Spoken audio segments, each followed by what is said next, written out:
хайрт хүүхдүүдээ. Би та нарт алт мөнгөн шагаай гэдэг монгол ардын үлгэр ярьж өгье. Манай энэ нутагт маш эртний үед юм гин 800 адуутай өвгөн эмгэн хоёр аж төрөн амьдран суудаг байжээ. Намтай мэргэн өвгөн 8 настай чагаа гэдэг хүүтэй. Өвгөн өөрөө найгал алга морио ундаг юм гин. Чагаа хүүн өдөржин алт мөнгөн шагаагаараа тоглож өнждөг байжээ. Өвгөн өглөө эрт босоод 800 адууныхаа бэлчээрт очоод адуугаа хурааж, арын уулаар ан гөрөө хийж, өврийн уулаар зээр гөрөөс харж явтал гэрийн чинээ гэдстэй тогоон чинээ толгойтой том хар мангас тусч ирээд нас болсон бие хүү 800 адуугаа хүү 8 настай хүүгээ хүү гэж асууж гин. Өвгөн энэ үгийг сонсоод хэсэг зур юм бодоод 800 адуугаа ч өгөхгүй. Нас болсон бие ч өгөхгүй дээ. 8 настай хүүгээ л өгөх үү дээ гэж гин. За, яаж авах вэ? Арга учрыг хэлжээл гэхэд өвгөн. Манайх нэг нүүхээрээ 3 жилийн газар нүүдэг. Суухаараа 3 жил суудгийн да. Маргааш нүүгээд явъя. Явхдаа хүүгийнхээ тоглодог алт мөнгөн 2 шагааг бууцан дээрээ орхичихъя. Тэгээд хүүгээ явуулж авахуулъя гэхэд нь мангас зөвшөөрч гин. Өвгөн гэртээ ирээд хүүгээ мангасын өгөх болсон гэж эмгэндээ ч хэлж чадсангүй. Хүүдээ ч хэлэлгүй байж байгаад за эмгээ энд өвс ногоо муудажтэй.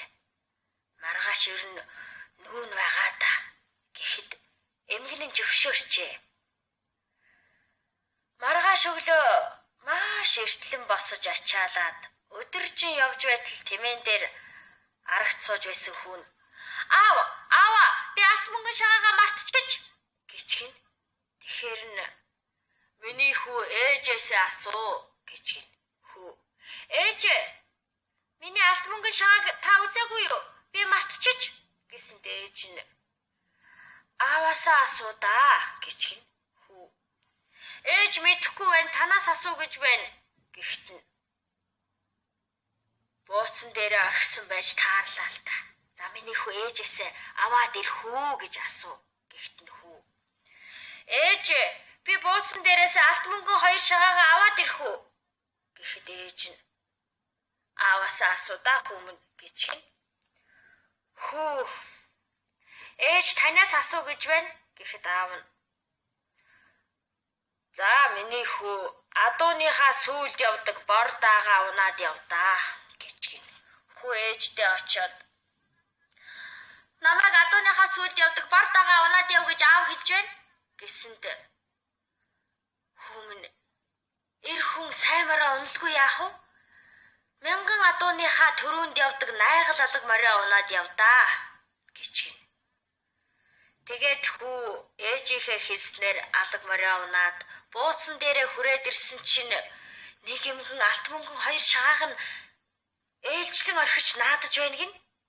Хүү дэрэгдэн очоод ээжээс минь өөрсгөө ээж байна. Та миний алт мөнгөн 2 шагааг минь аваад өгөөч гэсэн эмгэн. Ээш хүү минь дээ. Эмэн босвол сууж чаддаггүй. Суувал босч чаддгүй юм шүү дээ. Бууж ирээд авдаа гэчгэн. Тэгтэл найгал алга морин за би хотойхын чинээгээр хотойж, харийнхын чинээгээр харъя. Чи шүүрхийн чинээгээр шүүр гэж хүү зөвшөөрчээ. Морч дайрч, хүүч шүүрч, алтан мөнгөн 2 шагаагаа аваад зугтан одож гинэ. Мангас эмгэн хойноос нь хөөж, төмөр хянграа чулуудаж, морины нэг хөлийг таслаатгаж гин. Мор 3 хөлөөрөө зугтжээ. Мангас хойноос нь хөөж ирээд төмөр хянграа хайж, бас нэг хөлийн татаад хайчих гинэ. Мор 2 хөлөөрөө зугтсаар байтал мангас мөн л хянграа чулуудаж, бас нэг хөлийн тайраад хайчих гин. Мангас хөөж ирээд үлдсэн ганц хөлийн таслаад орхижээ. Алгамаар хөлгөө биеэрээ давхаад л байж. Мангас гүйцэн ирээд морин цээж бөхсөөр нь хуваагаад хайчихжээ. Мор чэжээрээ давхаад л байж. Нэг мэдэхэд мангас гүйцэн ирээд хянгараа хайж толгойг нь таслаад орхиж гинэ. Хүү сандрахтаа ойрхон байсан нэгэн улаасан дээр гарчиж гин. Тэгтэл эмгэн ирээд улаасны үндсийг чавчиж эхэлж гинэ. Ингэж байтал нэг өнөг хурч ирээд эмгэн гой та амарч бай. Би наад улаасыг чинь унгаад өгье гэж гинэ. Ядарч утсан эмгэн юу сайн юм бэ? Би жаахан амраад орхи гэж хэлээд хэвтээд өгчээ. Энэ хооронд өнөг за хүмүн би чиний амийг авръя. Чи наашаага түргэн шиг буугаад ир гэж гинэ. Хүү буугаад ирэхэд өнөг сайн санаад хүмүн сансан зүгтээ явдаа. Өнөг би замаараа, хүү чи замаараа гэж хэлээд явсан гин. Хүү явсаар байгаад нэг их далайн хажуугийн улаасан дотор ороод амарч жимсийн идэд суутал эмгэн мөрөөр нь мөшгсөөр хурч ирээд мөн л өндөр улаасны үндсийг тас татаж ухаж гинэ. Тэгтэл бас нэг үнэг ирээд эмгэн гой та их ядарчтэй. Би унгаад өгье та амарч байдаа гэж гин. Тэгтэл эмгэн үгүй үнийг их залтай. Өчигдөрхөн нэг үнэг мөн чам шиг үг ярьж байгаад худал хэлээд энэ хүүг улааснаас буулгаж өгөөд яваад өгсөн гэж гин. Эмгэн минь дээ тэр чинь бол талын шар үнэг байж таарна. Би бол хөвчийн бор үнэг байна шүү дээ. Манай тайган амьтад тийм муухай зам байхгүй. Гэхдээ эмгэн ядарсандаа болоод зөвшөөрч гинэ. Тэр хооронд үнэг хөөг буулгаж өгөөд үнэг би замаараа, хүү чи замаараа гэж хэлээл салан явж гинэ. Хүү хандсан зүгтээ явж байтал эмгэн гүйцэж ирж явахыг хараад зам дээр нэг баруу хэвтэж байхад нь очиод Бэрууга та намайг хормоо санаад эмгэнээс салгаж өгөөч, намайг гүйцэж ирлээ. Гэхдээ нь баруу намайг он гэхэд хүү мордоод цаашаага зүхтэн явж гинэ. Явсаар байтал нэг айлын бууцсан дээр ирсэн чинь аавын бэлүүний хагархай, ээжийнх нь самны хугархай нэг тэвэн байхыг олж аваад цаашаа явж гинэ. Тэгтэл эмгэн гүйцэн ирэхэд хүү ээжийн минь сам битүү ой тайгвал гэж шивнээд хайсан чинь зэрэгэлдсэн их оймод бүрхэж гэж гин. Эмгэн төмөр хянгараа хайж ойг шатаагаад хойноос нь хөөж гүйцхийн даваан дээр хүү элгэн улаан хад бол гэж хэлээд аавынхаа бэлүүний хуурхайг хайсанд хэсэг хадан уул болон тогтож гин. Эмгэн мөн л төмөр хянгараа хайж байж гарч ирээд гүйцэхээр нь хүү ээжийнхээ тэвнийг хаяад нарийнхан хөх тэвэн минь өргөн хөх гол бол гэж хэлээд өмнөөс нь шидтэл их гол болж эмгэн урсаж эхэлжээ. Хүү бэрууга унаад усыг гатлаад цаад ирэг дээр нь зогсож байтал эмгэн мөн л төмөр хянгараараа сэлсээр боловч гатал чадахгүй болоод за хүмүн чи над голоороо яаж гарав да? Түүнийг аль хэлж. Би тэртээ тэргүй одоо чамааг барихаасаа өнгөрсөн гэхэд хүү. Цаад хаднаасаа хоёр том чулуу аваад хоёр талдаа уяад гарвал дорхноо гараад ирнэ дээ. Гэхэд эмгэн хэлсэн ёсоор нь хоёр чулууг ташаандаа уяад ус руу ортол доошоо живчиж гинэ.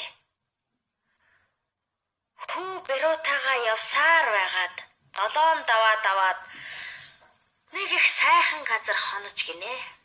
Маргааш өглөөр босоод цайгаа ууд суутал баруу. За эзэн минь одоо намайг алаад дөрвөн хөлийг минь дөрвөн тийш нь хай. Тэгээд зүрхийг минь өвтлөөд явдаа. Гिचгэн хүү. Би тань шиг ийм ачтан яагаад ч алж чадахгүй. Юу болоо та ийм хэлж байгаа юм бэ? гэж асуусанд баруу. За тэгвэл миний толгой загтнаад байна. Чи юу байгааг нэг үзээд өгөөч гэж гин. Хүү Барууны толгойг үзэж байтал нэг ширх орчход бүр томорчихсан байна гин. Түүнийг Барууд хэлсэн чинь Баруу. За тэр муу ширхээ одоохон алаад хайчих гэж гин. Хүү хэлсэн ёсоор ширхийг алахад Баруу нь өгчихжээ. Хүү ачиж Барууга дурсан санаж уйлан байгаад орой болгочихжээ.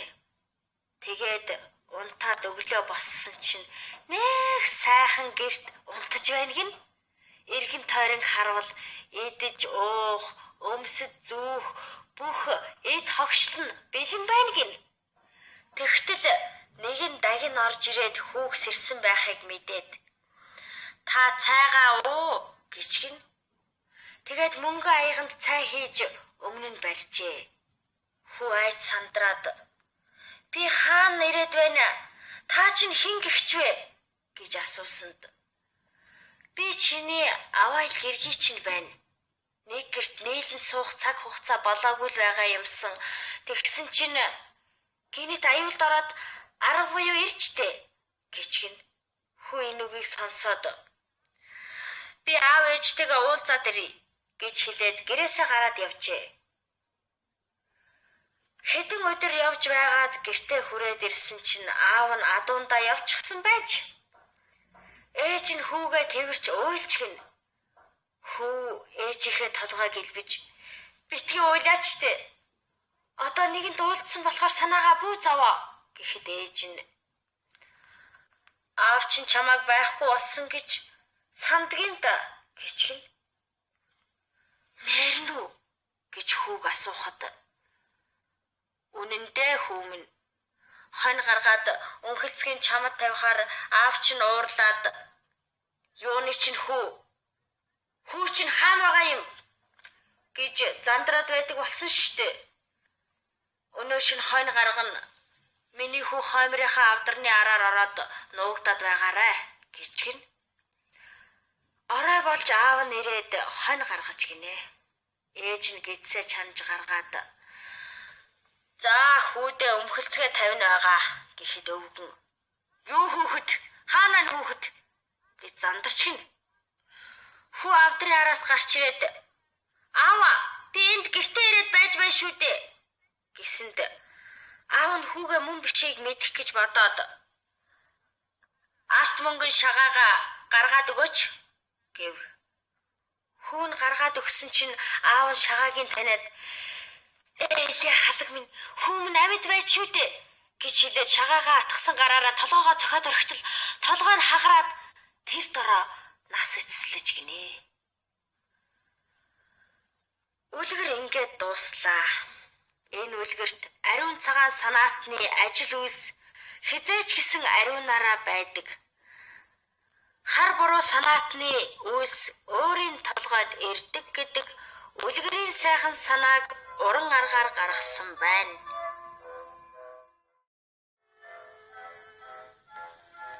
Ардын бүтээл сургаал төгсөх гэж байдгүй шиг ардын сөхөөсөн үлгэрүүд дуусах гэж үвэ.